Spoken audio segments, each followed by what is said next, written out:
Alright guys, real quick before we get started with this Road to Platinum video, I'd like to say that I am still sick, I'm still recovering, so if I sound weird or if you hear me breathing really hard, it's because I can't breathe through my nose like whatsoever.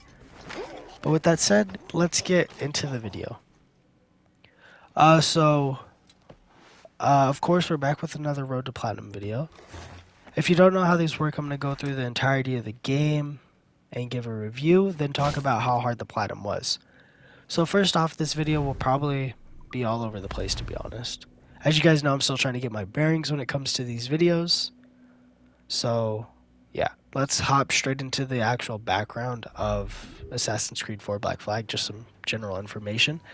The game originally came out October of 2013, and it was one of those weird games just like Far Cry 4 where it released between last gen and PS4 and Xbox One.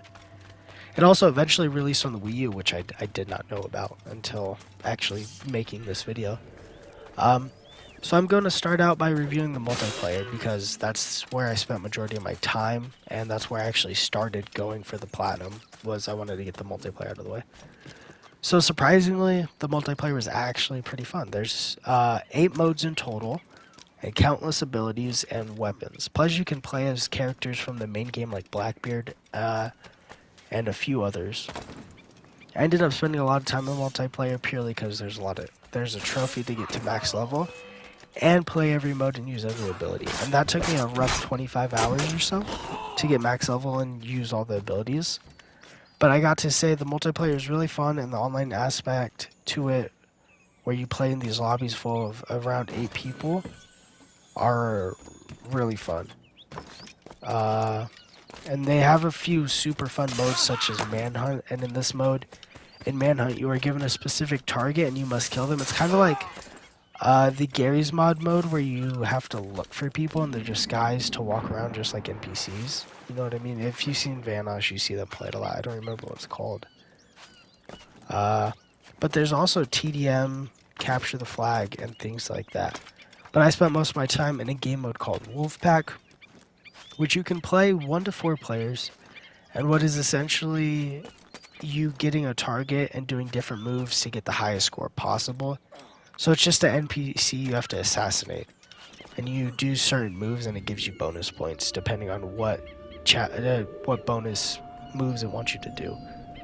This is also the most efficient way to grind out max level by yourself. You can get approximately 6,500 XP or so per match, and these don't particularly take long. They take about 9 to 12 minutes. My lowest was 8 minutes and 45 seconds, which I was super happy with.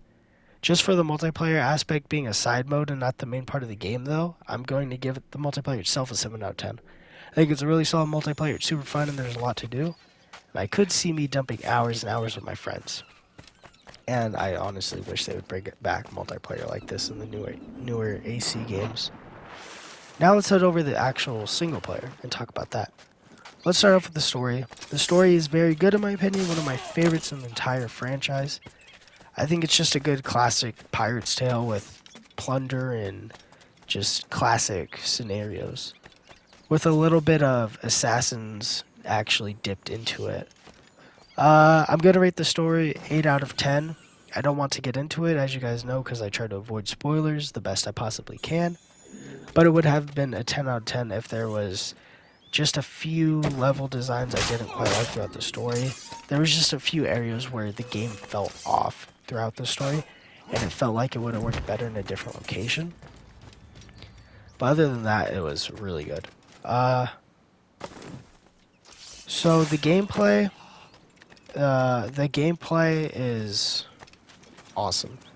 The combat is awesome. I love the combat in this game. It's very smooth. You can fight like 20 or so enemies at a time, and it feels wonderful the whole time. You just jump from person to person. You can break their defenses. You can counter them. It's really smooth. They didn't actually introduce too many weapons and gadgets this time around. So your main weapons right now, your main weapons throughout the game, are really just the swords and the hidden blades. And some of your gadgets consisted of blow darts, which you can use for sleeping darts or berserk darts. The sleeping darts are self-explanatory, but the berserk darts make your enemies attack other people and just go crazy. You also have the gun, the pistol, smoke bombs, and rope darts, and they all work really well, and there's plenty of different swords and pistols to unlock through the story. Plus, in this game, you can upgrade it. That you have an upgrade system where you can hold up to 4 pistols overall, as well as upgrade how much ammunition you can have in total. The parkour feels really nice. It's a lot like Assassin's Creed 3, where it's very strict, but you can still do quite a bit. Sometimes it does have malfunctions where you'll just fall through and die, which does suck in the end, you know what I mean? Because you'll be climbing up this mountain, or this side of this building, and at random you'll just fall. And that's horrible, because like he'll go to grab something, and for some reason he'll slip or something. And I also had a few glitches where when I was in huge combats on boats, Edward would just stop doing combat. I didn't know what that was about, but he would just completely stop doing combat and just stand there. But let's get into the actual side content of the game. There are assassination contracts, naval contracts, smuggler's den, mine stones, Templar huts, and warehouses to raid. They're all very straightforward and in what they do, except for the mine stones. These actually, if you do all of them on the map, you unlock a really good armor that basically makes it so ranged weapons cannot hurt you. And these mine stones, they're basically just a little puzzle where you have to align this thing, and it'll show you where to dig up the stone at. It's really cool. Speaking of outfits, there are around, I think, about 20 outfits, I would say, or so. A lot of them you can buy, but a lot of them are also locked behind doing certain things in the world, such as assassination contracts, Templar hunts, mine stones, and there's a few more that you could craft through hunting and other stuff. There's also another mini feature called Kenway's Fleet. In this, you can plunder ships in the normal game and send them there and use them to run missions and get you certain upgrades for your ship, the Jackdaw, as well as get you overall money. I found Kenway's Fleet to be very enjoyable, but I do prefer the earlier Assassin's Creed's versions of these mini games, such as the one in Revelations and Brotherhood, where like Brotherhood you would send them on contracts. Revelations you actually had this little like separate tactical strategy game mode, and it was super nice. Overall, I think the base game is really fun to play and has plenty to do, especially plunder ships. I thought at first they would be a real hassle to do, but they ended up being fairly nice and fun to do because the naval combat is done so well. The naval combat is a more in-depth version of the naval combat we had in Assassin's Creed 3, which it's very similar to Assassin's Creed 3 with very, like, Assassin's Creed 3 naval is so good that they have very few upgraded mechanics, which I believe would be actually nothing, except for like ramming. But other than that, I think it's like relatively the exact same as it was in AC3. Also, there are these underwater shipwrecks that you can do, and these will also reward you with coin for moving chests, as well as getting special upgrades for the Jackdaw. But that's about it for the base game. There's not really too much to talk about. They didn't really do anything insanely new with the game from AC3. It's a lot of the same. The hunting's still there. There's still a bunch of crazy challenges for you to do in the menus. The only thing that's wrong with this game, to be honest, is the modern day. But to be honest, no one cares about the modern day anymore anyway. But for the base game, I would rate it about a 9 out of 10. It is one of my all-time favorite Assassin's Creeds after doing all the stuff for the Platinum, and I overall just loved it. Now onto the DLC of Assassin's Creed. This is the first Assassin's Creed in the franchise to start getting microtransactions, such as time savers, special outfit packs, and multiplayer items. The major DLC for Assassin's Creed Black Flag is Freedom Cry. You play as Adewale from the base game of Assassin's Creed 4 Black Flag, and your objective is to free slaves and ultimately build a crew for your ship. The DLC introduces a machete and I believe a blunderbuss. Overall, the DLC is super cool. There's not much to get into it really. It's a nice little 4 or 5 hour long story. and the combat is relatively the same, except for, of course, the addition of the blunderbuss, like I said, which is just a shotgun, but it is really cool. And then you have the machete, which is just a reskinned sword, basically, but it feels nicer than the actual sword, to be honest. Now onto the smaller DLCs, such as Time Savers. The Time Savers, personally, I believe are a waste of money. Please do not purchase them whatsoever. You can get everything in them by spending about 5 hours in the game. Like, everything. You can get everything in the Time Savers done in like 5 hours. Next up in that is the outfit pack. There's only one of these. These were actually really cool, and I got this free with the season pass, and this opened up 3 new islands for me to explore, actually. There's some gameplay in this video of one of the islands. I believe it was Sacrifice Island is the one that's in this video. But there's 3 islands in total: Black Island, Mystery Island, and Sacrifice Island. Each of them has their own outfit. 2 of them have guns, and 2 of them have swords. And then one of them has ship sails and a ship figurehead for the jackdaw. So actually the guns and the swords in this DLC are trash, but the outfits are really cool. You can see me using them in the footage every now and again. But yeah, I thought the outfits were really cool. I found these really cool. This little DLC pack with outfits, I found it really cool because I ended up spending an hour or 2 exploring these little islands, getting all the new outfits and weapons, and also one of them was set up with a warehouse on it, so a little bit of combat there. It was really cool. I'd rate this DLC a 5 out of 10. It's just a cool little DLC, and there's no story to it, you know what I mean? So I can't rate it any higher. But it's cool because it added a little bit of content to the game, and just overall let me enjoy the world of Assassin's Creed 4 Black Flag a little more. And I believe the DLC is only about $2 for those 3 islands and the outfits, so definitely worth your money there. On to the Avalon DLC. Avalon, I think. I think that's how you say it. This is exclusive to PS3 and PS4 consoles, and it's just a little 1 hour long mission of Avalon, and it's awesome. I would rate it an 8 out of 10. Really good story, same gameplay from Black Flag, but it's just really fun. And it ended up being a really good story for how short it was, but it also just, it's cool to see her back, even though I didn't particularly like Liberation. It's cool to see her back in the game, or back in the franchise. Now to the multiplayer DLCs. These are fun to buy as well. If you're not into the multiplayer, sorry, I fucked up.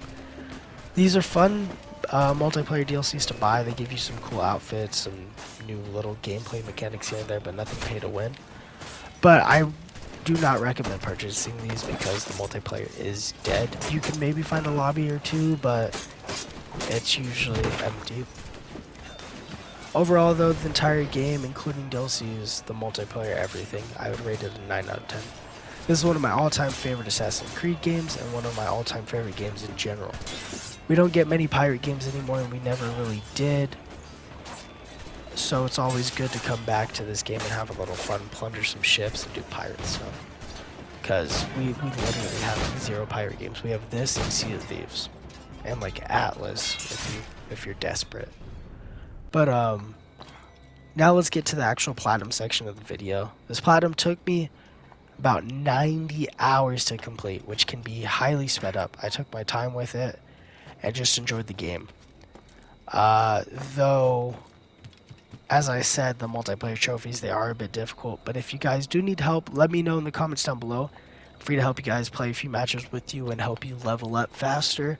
And also, I can actually share you, if you have Copycat as a perk in multiplayer, and you kill me, you can actually use my abilities. So I could make multiple loadouts, and that'll speed up your process for abilities and game modes.